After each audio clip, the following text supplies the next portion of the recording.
Hi there, today's book is The Neighbor's Secret by L. Allison Heller. Alright, so this book is centered around a group of ladies. They live in a community called Cottonwood Estates. Now, there doesn't really seem to be a whole lot going on here because the major topic of conversation lately with them was some vandalism that was happening around the neighborhood, and they're wondering, like, who's doing it.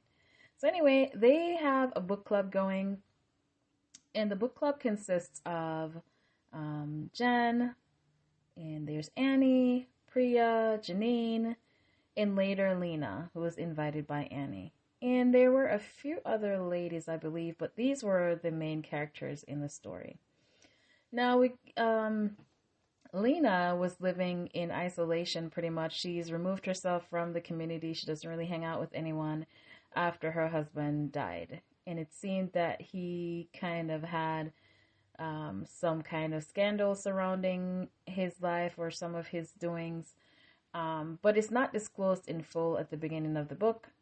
But we sense that his death and whatever happened, the circumstances around it, wasn't quite straightforward.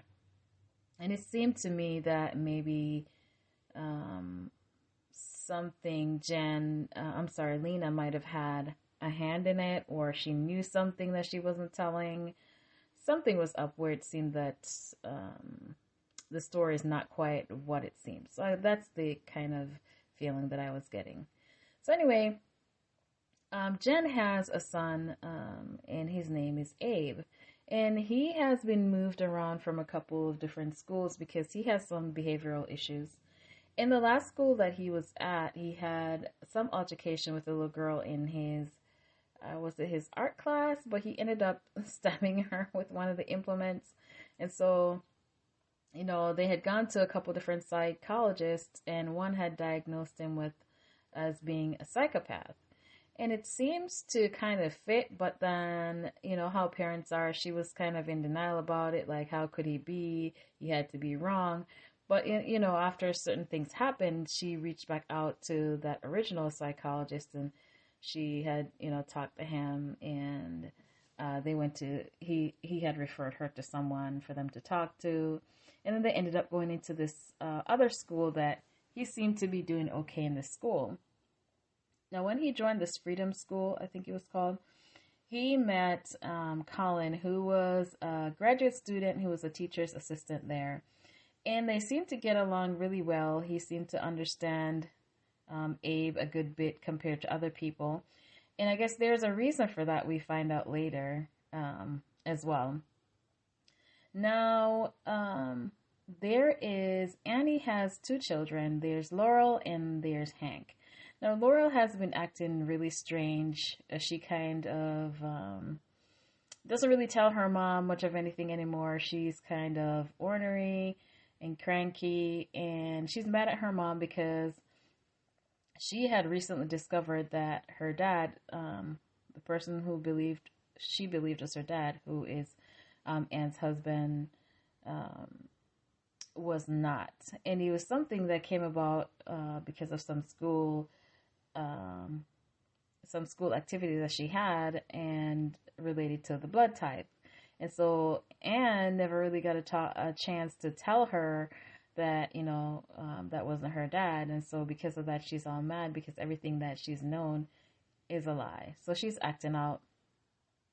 So they were having some kind of a community event. Yes. And so in this one, she turned up drunk and was yelling and acting out. So, her mom kind of tries to have empathy with what she's going through, but she's kind of acting out the norm. And so she begins to get concerned about her. So Annie also strikes up a friendship with Lena and ultimately had convinced her to join one of the book club meetings. So we find out later in the book that there's a connection between Lena and Annie, but it seems as though Lena didn't really know the connection and existed, but they slowly started to build a friendship. But Annie has other ideas that's driving her to talk to Lena. So while this vandalism around the neighborhood is going on, Jen is beginning to be convinced that maybe her son has to do with it, just knowing how he is and the way he behaves. And she's concerned that what if it's him? And so another incident that had happened was he had thrown a rock through Laurel's window. And so she was wondering, like, wow, could he have done all this stuff that's going on in the neighborhood? So upon Laurel's graduation, Lena had hosted a party for her. And so, everybody was invited. It's a huge fete in the community. And so this is when the book really starts to heat up, because now, because of what had happened, Abe was forced to write an apology letter to Laurel. And so when he gave his mom the letter and she read it, she realized that it probably wasn't Abe who had been doing the vandalism, and there was something concerning about a person that he had mentioned in the letter. So I'm trying not to say who.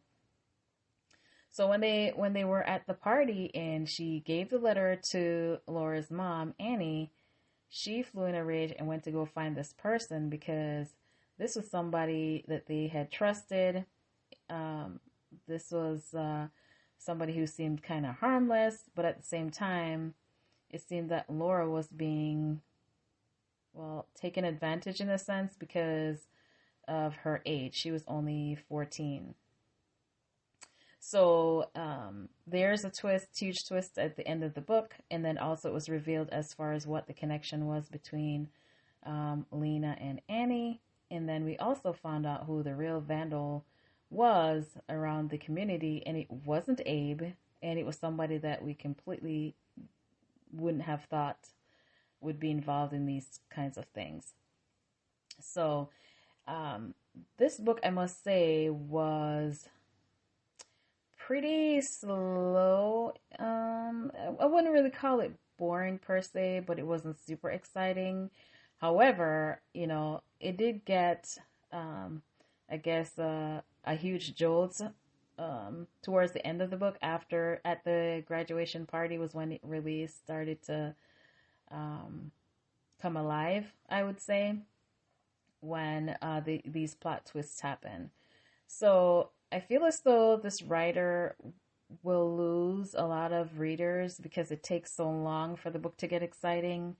And so for this reason, I will give this book 3.5 stars. It is a good story, but just so slow for so long.